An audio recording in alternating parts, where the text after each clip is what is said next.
So hello friends, welcome to Savji Pathshala. So friends, हम लोग क्या करते हैं, आज सीजीएल टीयर 2 के जो क्वेश्चन की सीरीज़ चल रही थी उनको हम आगे कंटिन्यू करते हैं। ठीक है। सो अभी तक कितने 25 + 10 यानी 35 क्वेश्चन अभी तक हो चुके हैं। ठीक है, उसी के आगे आज हम कंटिन्यू करते हैं और इसकी पीडीएफ आपको डिस्क्रिप्शन बॉक्स में मिल गई होगी, है ना। आज भी इस वीडियो के नीचे डिस्क्रिप्शन बॉक्स में हम डाल देंगे। ठीक है। So without wasting any time, let's start.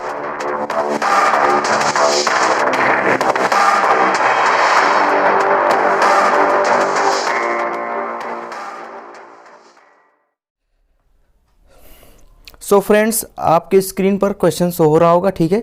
सबसे पहले आप क्या करेंगे, वीडियो पॉज करके ट्राई करिएगा, है ना। देन उसके बाद सॉल्यूशन देखिए। चलिए, तो पहला क्वेश्चन आपको स्पीड एंड टाइम का है ना। सो क्वेश्चन कह रहा है A and B start moving towards each other from places X and Y respectively at the same time on the same day. कह रहा ए और बी स्टार्ट कर रहे हैं, कहाँ से, ए स्टार्ट कर रहा है एक्स से और बी स्टार्ट कर रहा है वाई से, और दोनों एक दूसरे के तरफ आ रहे हैं। ठीक है, और सेम टाइम पर और सेम डे पर। कह रहा the speed of A is 20% more than that of B after meeting on the way A and B take P hours and 7:1.5 hours respectively to reach y and x respectively. What is the value of p?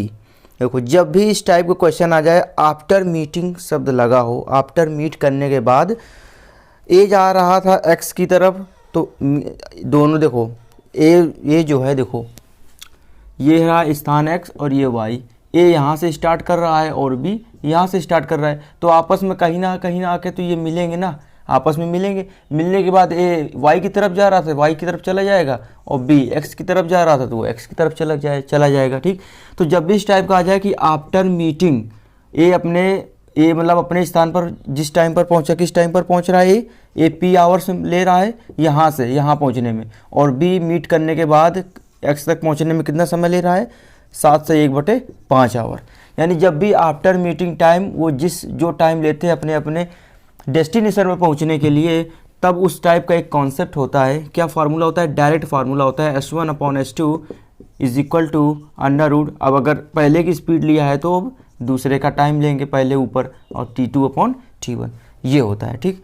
सो इस तरह का formula होता है जब भी after meeting time words लगा हो, है ना, इस टाइप का उसमें फ्रेज दिया हो, आप मतलब एक दूसरे से मिलने के बाद वो दोनों मतलब जिस टाइम पर अपने अपने स्थान पर पहुंच रहे हैं उस टाइप का क्वेश्चन हो, तब ये फार्मूला लगता है। ठीक। ये हो गया उनका स्पीड का रेशियो, और ये हो गया √ में उनके टाइम का रेशियो आफ्टर मीटिंग टाइम, है ना। सो देखो यहाँ पर, सो हम देख रहे हैं कि जो ए है ना, ए की स्पीड बी से 20% ज़्यादा है। 20% यानी 1/5, यानी अगर ये 5 है तो ये कितना है, 6 है। सो हम 1 को चाहे इसको ए मान लो, ठीक है, और इसको बी मान लो। अगर ए ऊपर है तो बी यहाँ पर ऊपर होगा टाइम बी का, और ये ए यहाँ पर नीचे होगा, है ना।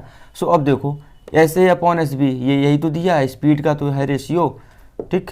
तो SA/SB ये क्या रख देंगे, 6/5 एंड TB। अब देखो, अगर पहले हमने लिया है A की स्पीड, तो टाइम पहले लेंगे किसकी, B का। तो B का टाइम कितना है, देखो B 7 से 1/5 घंटे में। अगर उसमें देखें तो 7×5 = 36, 36/5, और A का कितना टाइम है, P घंटे का ले रहा है, तो यहाँ पर क्या हो जाएगा, P। अब इसको क्या करते हैं हम लोग, दोनों तरफ इसको स्क्वायर कर देते हैं, तो ये कितना हो जाएगा, 36, ये हो जाएगा 25, और ये हो जाएगा 36, ये हो गया 5 × P। ये कटा, ये कितना हो जाएगा, 25, और P की वैल्यू कितनी आ गई, 5 आवर्स। इट मीन्स हमसे P की वैल्यू पूछा था, तो सेकंड ऑप्शन मेरा करेक्ट आंसर। तो इसमें केवल याद रखना था, आफ्टर मीटिंग टाइम जब दिया हो तो ये वाला फार्मूला लगता है। ठीक है। और ये फार्मूला आता कैसे है, वो जब हम बेसिक का लेक्चर लेंगे तब उसमें हम बताएंगे। ठीक है। सो अभी के लिए इसको याद रख लो, इससे क्वेश्चन प्री में भी देखने को मिलता है ना। सो बढ़ते हैं आगे।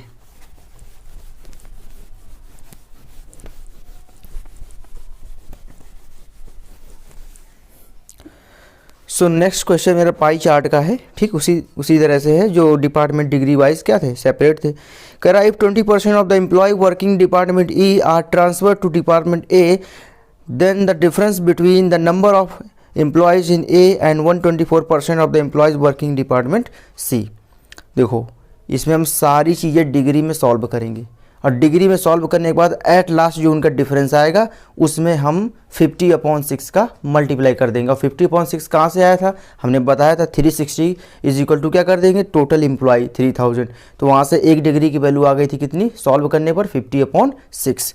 ठीक, तो हम सबसे लास्ट में पूरा हम ये डिफरेंस निकालने के बाद उसमें मल्टीप्लाई कर देंगे तो हमें एग्जैक्ट एम्प्लॉय पता चल जाएंगे। तो अभी तक हम डिग्री में केवल खेलते हैं। मेरा 20% ऑफ एम्प्लॉय वर्किंग डिपार्टमेंट है, यानी ई में डिग्री कितना 93 डिग्री है। ठीक है, उसका 20% कहाँ पर ट्रांसफ़र हो गया, ए में ट्रांसफ़र हो गया। तो अगर 20% हम निकालें ई का तो कैसे निकलेगा, देखो 10% आसानी से हम निकालें, कितना हो जाएगा 93 का 9.3 10%, और 20% यानी जस्ट डबल कर दो तो 9.3 का डबल कर देंगे कितना हो जाएगा 6 और 18.6 हो जाएगा डिग्री। और ये 18.6 किस में ट्रांसफ़र हुआ है, ए में ट्रांसफ़र हुआ। तो ए का ऑलरेडी पहले से कितना है 64.2। ठीक, तो ए में अब हो कितना गया 8, ये 12 और ये 6 एक साथ 1 8, यानी कि इतने टोटल डिग्री कितनी हो गई 82.8 ए में हो चुकी है ई का 20% ट्रांसफ़र होने के बाद। अब देखो ये तो ए का हो गया है ना, एंड देन अब क्या कह रहा है कि डिफरेंस बताना है अब ए का और किसका 124% of employ working department C का जितने हैं उसका 120%, सी का कितना है 72 है। तो 72 का हम क्या निकालें 124% निकालते हैं इसका, है ना। तो 124% कैसे निकालेंगे, देखो इसको हम क्या लिख सकते हैं, अब भाई 72 का इसमें मल्टीप्लाई तो करना पड़ेगा ना, तो इसको हम क्या लिख सकते हैं 100 + 24 लिखेंगे ना। तो सबसे पहले 72 का 100 में मल्टीप्लाई होगा, फिर इसमें मल्टीप्लाई होगा। अब जो 2 डिजिट का 2 डिजिट में मल्टीप्लाई हम आसानी से कर लेंगे, कोई दिक्कत वाली बात नहीं है। तो इसमें देखो सबसे पहले करेंगे तो कितना आएगा 7200। अब इसका मल्टीप्लाई कैसे करते हैं, 4 दूनी 8 हमने लिख दिया। ठीक, अब इसके बाद 4 इधर का और इधर का लास्ट वाला, तो 4 सतह कितना हो गया 28, और फिर अंदर वाला 2 दूनी 4, तो 28 4 कितना हो गया 32 का 2 हासिल कितना हो गया 3 हो गया, कैरी कर लिया 3। अब उसके बाद अब लास्ट का गुणा कर दो, 7 दूनी 14, और कितना कैरी किया था 3, तो 14 3 कितना हो जाएगा 17, बस ऐड कर दो हो गया 2 7 2 9 और 7 1 8, यानी कि अब कितना नीचे 100 लगा है ना, 2 डिजिट के बाद हम क्या लगा लेंगे पॉइंट लगा लेंगे, है ना। तो 89.28 हो गया। अब लेकिन इनका डिफरेंस पूछा है ना, ये हो गया सी का, है ना, सी का तो है, हाँ सी का। तो इनका डिफरेंस कैसे लेंगे, अब देखो यहाँ पर कितना 82.8 क्या कर देंगे माइनस कर देंगे, ये 12 ये कितना हो गया 4 हो गया, है ना। यहाँ पर कितना 8, ये 6 हुआ यहाँ पर, बस 6.48। अब ये हमें ओरिजिनल डिग्री पता चल गई। अब इसी में हम 50/6 का क्या कर देंगे मल्टीप्लाई, तो एम्प्लॉय में क्या हो जाएगा चेंज हो जाएगा एम्प्लॉय में। तो कर लेते हैं इसको, 6 से कटेगा 6 और 6 8 48। अब इसमें 50 का मल्टीप्लाई आसानी से कर लेंगे, 5 8 40 हो गया, 5 1 5 2 अंक के बाद दशमलव यानी 54। इट मीन्स फर्स्ट ऑप्शन मेरा करेक्ट आंसर है। तो इस तरह से इजीली हो जाएगा, समझाने में तो टाइम लगता है, ये आप लोग भी जानते हो, है ना। सो आप लोग जब करेंगे तो बहुत जल्दी हो जाएगा। 20% कैसे निकाला समझ गए ना, पहले 10% निकालो, आसान होता है, 1 डिजिट के बाद पॉइंट लगा दो बस, है ना। उसके बाद जस्ट डबल कर दो, फिर इसके बाद इसका 124 देखो मल्टीप्लाई इसी तरह से करो तो ज़्यादा अच्छा होगा ना, ज़्यादा पेन नहीं चलाना पड़ेगा। जितना माइंडली आप कैलकुलेशन करेंगे उतनी जल्दी क्वेश्चन होगा, ये बात ध्यान रखना। और हाँ, जो अभी तक लिख के करता आ रहा है कैलकुलेशन, है ना, बिल्कुल हर चीज़ लिख के करता है वो, और उसको एकदम से बोल दिया जाए कि नहीं माइंडली कैलकुलेशन करो, तो वो क्या देखेगा, एक बार माइंडली करेगा तो माइंडली उसको क्या लगेगा टाइम लगेगा, तो कहेगा नहीं माइंडली टाइम लग रहा है, हम नहीं वैसे ही करेंगे। लेकिन अगर एक बार आप अब मतलब ठान लो कि जब कोई नॉर्मल सी कैलकुलेशन होगी तो उसको माइंड में ही करेंगे, चाहे जितना टाइम लगे। अभी शुरू में टाइम लगने दो, फिर देखना एकदम से ऐसा इंक्रीज़ होगा टाइम, ऐसा इंक्रीज़ होगा स्पीड आपकी कि टाइम बहुत कम हो जाएगा, है ना, उससे भी जितना आप लिख के करते थे। तो सबसे पहले आपको डिटरमाइंड होना पड़ेगा, है ना, अपने माइंड में रखना पड़ेगा कि नहीं हम जो छोटी मोटी कैलकुलेशन होगी उसको माइंड में ही करेंगे, चाहे जितना टाइम लगे, ठीक, तभी ये पॉसिबल है, वरना पॉसिबल नहीं है। ठीक, next question, circle with centre O B C is a chord. तो सबसे पहले बना लेते हैं क्वेश्चन पढ़ते ही, है ना। तो देखो ये मेरा सर्किल हो गया, है ना, इसमें एक कॉर्ड है, क्या है बी सी है, बी सी कॉर्ड है और सेंटर मेरा ओ है। ठीक, इसके बाद कर point D and A are on the circle on the opposite side of B C, यानी बी सी के कहीं एक तरफ हैं। तो यहाँ पर डी और सी कहीं भी ले लो, यहाँ पर ले लिया हमने डी और ये ए, ठीक, ए और डी पॉइंट है। उसके बाद कह रहा है such that D B C 28 है, इस तरह से कि डी बी सी ना, डी बी सी हमारा कितना है 28 है। एंड कह रहा है डी बी बी डी बराबर डी सी है, तो इस बी डी की ये बी डी जो है इस डी सी के बराबर है, तो ये 28 है, तो ये भी 28 हो जाएगा, है ना, ये तो हम लोग जानते हैं। Then what is the measure of B O C, B O C पूछा है, एंगल बी ओ सी क्या हमसे पूछा है, बी ओ सी क्या है, इस कॉर्ड के द्वारा सेंटर पर बना कोण है ना, और हम लोग जानते हैं सेंटर पर बना कोण उसी कॉर्ड के द्वारा परिध पर बने कोण का दुगना होता है, हम लोग ये भी जानते हैं। तो इसमें परिध पर बना कोण क्या हो जाएगा, 28 ये है, ये बाकी का कितना हो जाएगा भाई, टोटल 180 हो गया, 28 कितना हो गया, 56 हो गया, 180 में 56 घटाएंगे, कैसे घटाएंगे, देखो 56 से 4 जोड़ेंगे तो 60 हो जाएगा, 20 और बढ़ेंगे तो 80 हो जाएगा, यानी 24 हो गया यहाँ पर, और वो 100 तो 124 हो गया ना। तो ऐसे माइंड में ही कैलकुलेशन करो, है ना, ये 124 हो गया। अब इस 124 हो गया तो आप लोग बोलोगे अब बी ओ सी कितना हो जाएगा, इसका जस्ट डबल हो जाएगा, यानी कि 248 हो जाएगा, काम खत्म, है ना। लेकिन जब आप ऑप्शन देखेंगे तो उसमें 248 है ही नहीं। अब क्या मामला है, तो देखो यहाँ पर बी ओ सी दो तरह से एंगल हो सकता है, कैसे, एक तो बी ओ सी हमारा ये वाला हो जाएगा, बी ओ सी ये वाला जो कि कितना निकला है 248 निकला है, और एक एंगल ये भी तो है बी ओ सी ये वाला, इसको भी तो हम नहीं बोल सकते भाई एक आंसर नहीं आ रहा तो जाहिर सी बात है दूसरा होगा, तो ये वाला होगा बी ओ सी, और टोटल हम जानते हैं 360 होता है, यानी इतना अगर 248 है तो बाकी का बचा कितना होगा, 360 में माइनस कर दो। अब 360 में कैसे माइनस करेंगे, है ना, तो इसको पहले क्या करो, इसको 300 बना लो, तो इसमें 300 बनाने के लिए क्या करेंगे, 2 जोड़ेंगे तो 50 हो जाएगा, और ये यानी 52 इधर हो गया, और 360 6 5 11, तो 100 क्या हो गया 12 डिग्री, है ना। तो अगर 360 में 248 घटाएंगे तो 112 ही तो आएगा। इट मीन्स देखो थर्ड ऑप्शन मेरा करेक्ट आंसर, या तो ये होगा या तो ये नहीं आ रहा, तो जाहिर सी बात है यही होगा, क्योंकि दो तरह से हो सकता है ना एंगल बी ओ सी, है ना। चलिए सो बढ़ते हैं अगले क्वेश्चन की तरफ।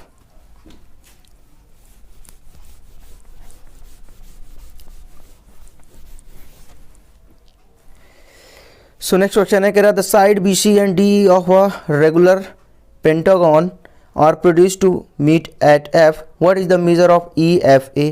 तो सबसे पहले हम पेंटागन बना लेंगे, तब आएगा समझ में क्या चीज़ें हैं, और रेगुलर पेंटागन है ना, यानी कि सभी साइड क्या होंगी इसकी सेम होंगी, ठीक, रेगुलर पेंटागन है। ये हमने पेंटागन बना लिया, चलो हम नंबरिंग कर A B C D E, यानी ए बी सी डी हमारा क्या है रेगुलर है, तो ए बी सी डी ऐसे ही चलेगा, है ना, इरेगुलर तो है नहीं, तो ए बी सी डी हो गया। उसके बाद कह रहा B A and D E को प्रोड्यूस कर दो एफ तक, यानी बी ए कहाँ पर है, ये बी ए, इसको प्रोड्यूस कर दो यहाँ आगे, और डी ई को प्रोड्यूस कर दो आगे। फिर कह रहा है जहाँ पर ये कहाँ मिल रहे हैं, ये मिल रहा है मीट एट एफ, है ना, एफ पर मिल रहे हैं, तो हमसे पूछा है ई एफ ए ये वाला एंगल पूछा है क्या होगा, गया ठीक है।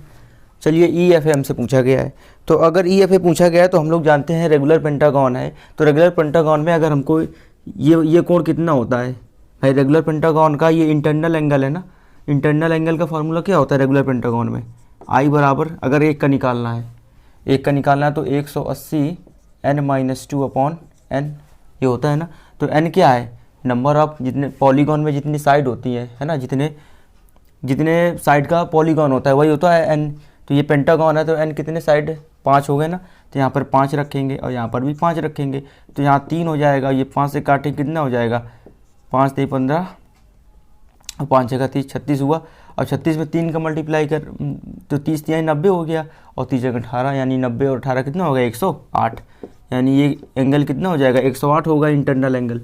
अगर ये 108 हो गया, हम लोग जानते हैं ये पूरा 180 होता है, तो ये कितना हो जाएगा 72 हो जाएगा। और अगर ये 108 है तो क्या ये 108 नहीं होगा, अगर ये 108 है तो ई एफ ए के लिए ये एक्सटर्नल एंगल है। एक्सटर्नल एंगल क्या होता है, अपने सामने के दोनों इंटरनल एंगल के सम के बराबर होता है। अगर ये 72 है तो इसको कितना होना पड़ेगा, 72 है तो इसको कितना होना पड़ेगा 36 डिग्री होना पड़ेगा, है ना, तभी तो 36 और 72 कितना होगा 108 होगा। इट मीन्स ई एफ ए की वैल्यू कितनी आ गई 36। ओके, सो इसमें ये पता होना चाहिए, है ना। चलिए बढ़ते हैं आगे, और इसको एक तरह से ये भी कर सकते हैं, अगर जिसको ये फार्मूला ना याद हो तो उसको इंटरनल एक्सटर्नल एंगल वाला तो याद ही होता है। तो एक्सटर्नल एंगल का क्या फार्मूला होता है, तो ये जो कोई भी पॉलीगॉन हो उसके सारे एक्सटर्नल एंगल का सम हमेशा 360 होता है, हमेशा 360 डिग्री होता है। लेकिन हमको एक का चाहिए ना, तो कितने यहाँ पर कितने एंगल हैं, ये एक्सटर्नल 5 है ना, तो हमें एक का चाहिए तो एक का निकाल लो, तो यहाँ से 1 का कितना आ जाएगा, 5 7 35, 5 दूनी 10। तो डायरेक्ट ये देखो 72 है। अब ये इंटरनल नहीं, अब ये एक्सटर्नल एंगल 72 हो जाएगा, है ना। अगर ये 72 है तो यहाँ पर भी ये 72 हो जाएगा। फिर ये फिर अपना निकाल लेंगे आराम से, है ना, कोई दिक्कत। तो जो भी आपको याद हो आप इस तरह से निकाल सकते हो। ठीक, बढ़ते हैं आगे।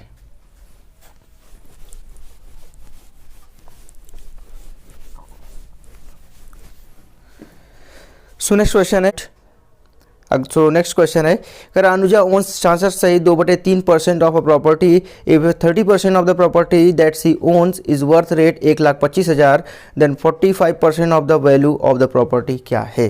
सो हम लोग जानते हैं ये 66 सही 2/3 लिखा हुआ है। हम लोग अच्छी तरह से जानते हैं ये परसेंट है कि अगर 11 सही 1/9 की बात करें, इस ये परसेंट ही कितना होता है, तो हम लोग जानते हैं इसकी फ्रैक्शन वैल्यू क्या होती है, 1/9।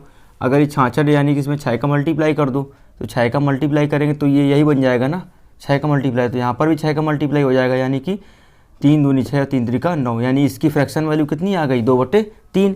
अगर 2/3 आ गई है तो हम इसको क्या मान ले, कुछ भी मान ले, हम मान ले 30 मान के चलते हैं कि उसकी टोटल प्रॉपर्टी कितनी है, 30 है, जिसमें ओन कितना करता है, अनुजा का हिस्सा कितना है, इसका 2/3 निकाल लो तो कितना हो जाएगा, 10 दूनी 20, 20 है ना हिस्सा, चलो उसका 20 है। अब 20 में क्या है कि 30% of the property that C own, यानी कि 20 वो ओन करता है, इसका 30%, इसका 30% कितना हो जाएगा, 30% निकालो, ठीक, यानी कि 6, इसके 30% कितना है, 125, यानी 1,25,000 है, यानी कि 6 की वैल्यू कितनी है, 1,25,000। ठीक है, अब कह रहा कि 45% वैल्यू क्या होगी प्रॉपर्टी की, तो टोटल प्रॉपर्टी निकाल तो लो। टोटल प्रॉपर्टी हमने क्या लेके चले थे, 30, लेकिन ये तो 6 की वैल्यू है, जिसको 30 बना लो, इसमें मल्टीप्लाई कर दो 5 का, तो ये 30 बन गया ना। अब ये आ गई हमारी टोटल प्रॉपर्टी, ये टोटल प्रॉपर्टी का 45% पूछा है, तो इसका 45% केवल निकालो, क्या दिक्कत है। तो यहाँ पर 5 9 45, 5 दूनी हो गया 10, 0 से ये 0 काट लो, है ना, और 2 से इसको भाग दे, 2 6 12, 2 4 2 5 10 हो गया। अब देखो यहाँ पर एक ही 0 आएगा, चाहे जितना मल्टीप्लाई कर लो। और एक बार क्वेश्चन में नज़र मारो, क्वेश्चन में एक ही ऑप्शन है जिसमें लास्ट में 0 आ रहा है, वो भी सेकंड ऑप्शन है, बाकी सब में 3 0 हैं या तो 2 0 हैं, तो देखते ही पता चल रहा है सेकंड ऑप्शन मेरा सही है, और बाकी आप मल्टीप्लाई करके देखिएगा, आ जाएगा यही, है ना। ठीक है, तो बढ़ते हैं आगे। सो क्वेश्चन सॉल्व करते समय एक बार ऑप्शन में ज़रूर एक बार नज़र मार लो, है ना, शायद बिना कैलकुलेशन करे आ जाए। उसके बाद कह रहा है in triangle P Q R कोण क्यू 90 डिग्री, तो तुरंत सोचे समझे बिना, अगर क्यू 90 डिग्री दे दिया तो तुरंत एक बना लो क्या, राइट एंगल ट्रायंगल, ये क्यू कर लो, ये पी हो जाएगा और ये आर हो जाएगा, ठीक, ये 90 डिग्री है। फिर कह रहा है cot R is equal to 1/3, cot R हम लोग जानते हैं जिस एंगल की बात करते हैं उसके सामने वाला क्या होता है, परपेंडिकुलर, और बाकी बचा हो गया बेस, और ये हो जाता है, ये तो हाइपोटेन्यूस हर एक केस में रहता है, चाहे जिस एंगल की बात करो। तो कॉट आर, सो कॉट आर कितना है मेरा, 1/3। अगर कॉट आर 1/3 है हमको दिया गया है, तो कॉट आर होता कितना है, देखो 1/3 है, ये क्या होता है कॉट आर में, ये होता है हमारा बेस, और ये कितना होता है परपेंडिकुलर। तो आर के लिए बेस क्या होगा, ये होगा 1 यूनिट, 1 यहाँ पर आ जाएगा परपेंडिकुलर, फिर यही होगा, तो ये कितना हो जाएगा भाई, 3 3 9 1 10 √10, हाइपोटेन्यूस कितना हो गया, √10 हो गया। अब क्वेश्चन देखते हैं क्या है, कह रहा सेक पी, यानी एंगल की बात कर रहा है इसकी पी की, तो पी के सामने क्या होगा, परपेंडिकुलर, भाई अब ये परपेंडिकुलर होगा इसके लिए। तो सेक पी होता क्या है, सेक पी क्या होता है, हाइपोटेन्यूस अपॉन बेस होता है ना, तो अब बेस इसके लिए ये हो जाएगा 3, और हाइपोटेन्यूस अपॉन होता है ना, तो हाइपोटेन्यूस रखो ऊपर, 10 √10/3 हो जाएगा सेक पी। ठीक है, इसके बाद कॉस आर, अब आर की बात कर रहा तो आर के लिए ये परपेंडिकुलर है, तो कॉस आर क्या होता है भाई, base upon perpendicular, so base क्या होगा बार के लिए, ये होगा, और सॉरी बेस अपॉन हाइपोटेन्यूस, तो √ क्या हो जाएगा यहाँ पर 10 हो जाएगा। ठीक, इसको बहुत आराम से करना क्वेश्चन, है ना, ये थोड़ा सा ज़रा सा इधर उधर हो गया तो गलत हो जाएगा, है ना। साइन पी हम लोग जानते हैं परपेंडिकुलर अपॉन हाइपोटेन्यूस, और पी की बात कर रहा है तो परपेंडिकुलर इसके लिए 1 हो जाएगा, और हाइपोटेन्यूस इसका √10 ही होगा। चलिए नीचे देखो, कॉसेक आर, कॉसेक आर क्या होता है, अब हाइपोटेन्यूस अपॉन परपेंडिकुलर, तो आर के लिए परपेंडिकुलर ये हो जाएगा, ठीक, लेकिन हाइपोटेन्यूस ऊपर आएगा, हाइपोटेन्यूस अपॉन परपेंडिकुलर। इसके बाद साइन आर, अब देखो आर ये है, अब साइन आर क्या होता है, perpendicular upon hypotenuse, perpendicular upon hypotenuse minus cosec P, hypotenuse ऊपर हो जाएगा और परपेंडिकुलर पी की ये है 1, ठीक, ये हमने निकाल लिया है ना। अब इसी को करते हैं सॉल्व। तो यहाँ पर देखो √10 एलसीएम आएगा और इससे √10 क्या हो जाएगा, कैंसिल हो जाएगा है ना। तो यहाँ पर क्या बचेगा, नहीं ये तो ये पूरा कैंसिल हो गया है ना। इधर से देखो, इधर से √10 लेंगे एलसीएम, इधर से √10 लेंगे तो वो तो आपस में कैंसिल हो जाएगा नीचे वाला पार्ट। ऊपर क्या आएगा, ऊपर यहाँ पर 2 आएगा और नीचे यहाँ पर क्या आएगा, ये 10 हो जाएगा है ना। और 10 हो जाएगा तो 3 - 10 -7, यानी कि -2/7 है ना। थर्ड ऑप्शन मेरा करेक्ट आंसर है। तो इसमें काफ़ी थोड़ा सा ध्यान देना है ना, एंगल का इधर उधर फेर किया है, ठीक। चलिए बढ़ते हैं आगे।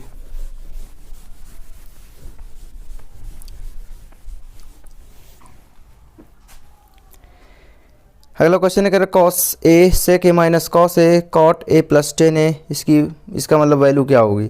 तो देखो या तो वैल्यू पुटिंग कर लो या तो ये मुझे ऐसे मतलब आसान दिख रहा है। कैसे दिख रहा है, देखो cos a को हमने ऐसे लिख दिया है ना, और sec a क्या होता है 1/cos a और माइनस cos a। अगर एलसीएम लेंगे तो 1 - cos स्क्वायर ऊपर हो जाएगा, नीचे cos a, तो 1 - cos स्क्वायर क्या हो जाएगा, साइन स्क्वायर हो जाएगा और नीचे क्या हो जाएगा cos a, ठीक।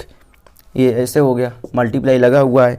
अब cot a plus 10a, cot a क्या होता है cos/sin a और वो होता है sin a/cos a, तो नीचे से sin a cos a हो जाएगा ना LCM, sin a cos a, और ऊपर हो जाएगा cos स्क्वायर a और प्लस sin स्क्वायर a, जिसकी वैल्यू क्या होती है 1। बस इसी को सॉल्व कर लो।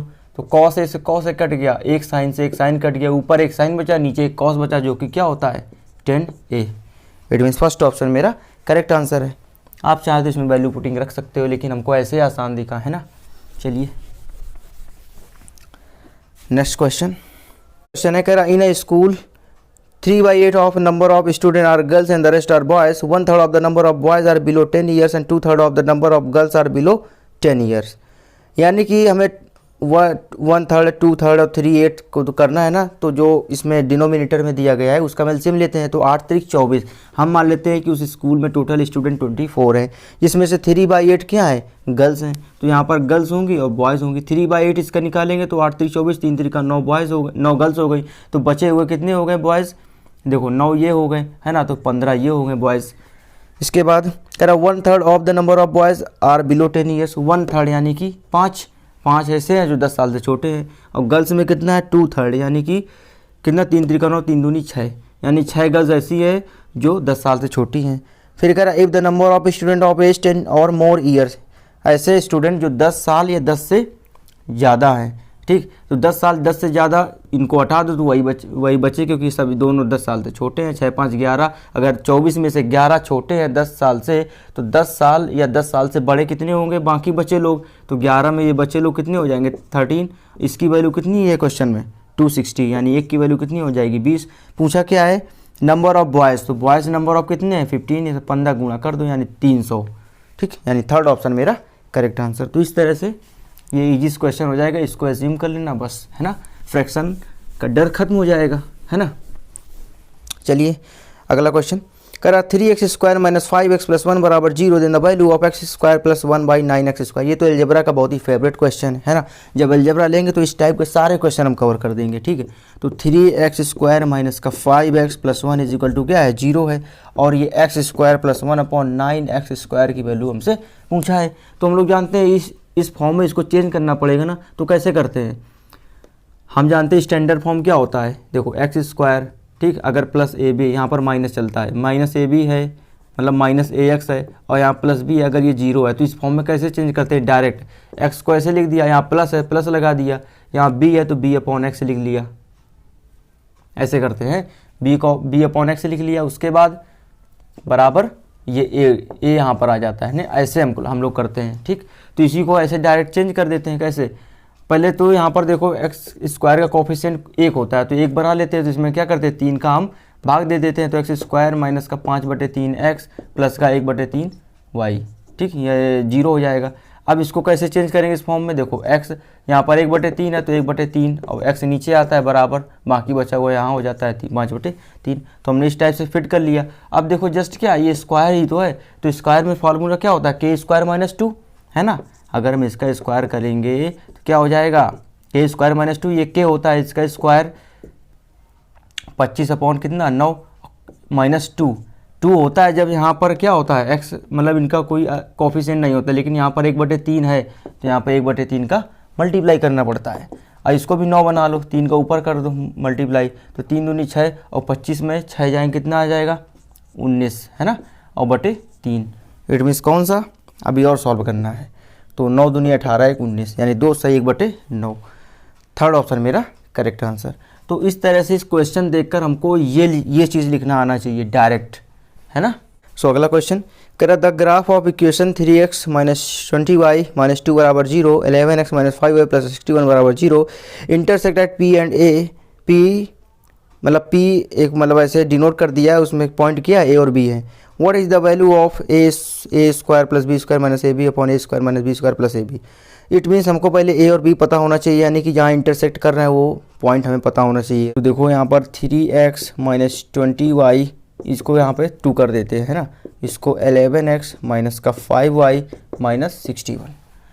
इनको सॉल्व करके x और y निकाल लो, वही मेरा क्या हो जाएगा a और b हो जाएगा, है ना। a हो जाएगा x और b हो जाएगा y। तो करके देखते हैं, यहाँ से x से निकालने की कोशिश करते हैं। x से देखो डायरेक्ट कैसे निकलेगा, वैसे इक्वेशन तो आप लोग सॉल्व कर लोगे, कोई दिक्कत वाली बात नहीं है, सबको आता है। अगर हमको ऐसे सॉल्व करना हो तो सही लिखा है ना, हाँ ठीक है।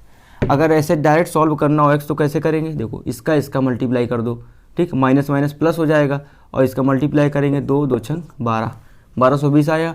अब माइनस लगाते हैं हम, ठीक, माइनस लगाते हैं। अब इसका मल्टीप्लाई करो, 5 दूनी 10 माइनस का, तो ये इसको क्या कर देगा, प्लस कर देगा, ठीक। अब नीचे, अब इसका इसमें मल्टीप्लाई करते हैं, तो 11 दूनी कितना होता है 22, यानी कि कितना हो जाएगा 220 माइनस का, क्योंकि माइनस लगा हुआ है। अब इसका इसमें मल्टीप्लाई करते हैं माइनस लगा कर, तो माइनस लगाएंगे फिर इसको प्लस कर देगा, 5 नहीं 15, ठीक।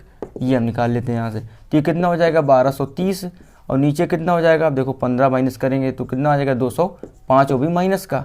तो अब ये माइनस ऊपर चला जाएगा, यहाँ पर देखो 6 पंचे 20, 6 दूनी 12, 6 बार पूरा चला गया। इट मीन्स x की वैल्यू कितनी आ गई -6। तो ये डायरेक्ट आप लोग ऐसे निकाल सकते हो, है ना, हमने बता दिया, वैसे तो आप लोग सॉल्व कर लोगे। अगर ये -6 आ गया तो यहाँ से हम y आराम से निकाल लेंगे, देखो -6 यहाँ रख देंगे, है ना, तो कितना हो जाएगा 36 18 माइनस का, उधर जाके प्लस का कितना हो जाएगा 20 हो जाएगा, इधर माइनस का 20 y, यानी y की वैल्यू कितनी आ गई -1, यानी ये हो गया a और ये हो गया b।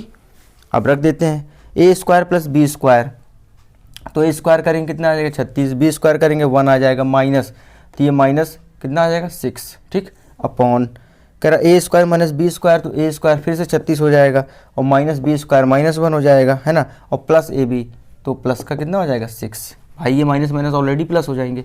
अब देखो यहाँ पर क्या है 36 1 37, और 6 माइनस करेंगे कितना आएगा 31, और यहाँ पर कितना हो जाएगा, यहाँ देखो प्लस का 5 बचेगा, यानी 41, यानी कि 31/41। थर्ड ऑप्शन मेरा करेक्ट आंसर, ठीक है।